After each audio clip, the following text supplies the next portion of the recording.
Bloka uyğun belə bir sual nizamına baxaq. Səhifəni izləməyi və videonu bəyənməyi unutmayın. Deməli, onlayn qruplar üçün hazırladığım belə bir sual nizahına baxaq. Deyir ki, ərazilər veribdir. Bir Laçın ərazisidir, 2 Qobustan qoruğunun yerləşdiyi ərazidir, 3 Xocavənd ərazisidir, 4 Qazax ərazisidir. Bizə deyir ki, uyğunluğu müəyyən edin.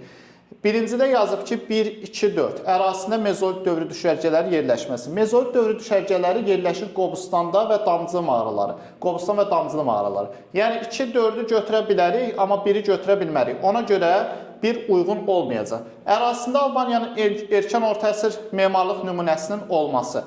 Albaniyanın erkən orta əsr memarlıq nümunəsinin olmasını götürüb 3 Xocavənddə və 4 Qazaxda.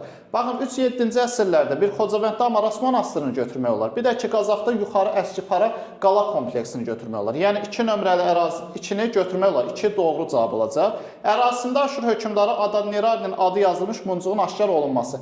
Həmin ərazi, uşaqlar, Xocalı ərazisidir. Burada isə bir nömrəli ərazi veribdir. Yəni Laçın ərazisi. Ona görə uyğun olmamalıdır.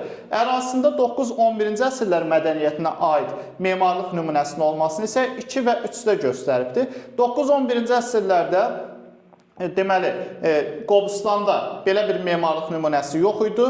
Xocavənddə də belə bir memarlıq nümunəsi yox idi. Ona görə 4 nömrəlini də götürmək olmayacaq. Cavabımız yalnız 2 variant olacaq. Bu da D variantının öz əksini tapmışdı. Dərslərimizə qoşulmaq üçün 055 597 0151 nömrəsi əlaqə saxlaya bilərsiniz. Sağ olun.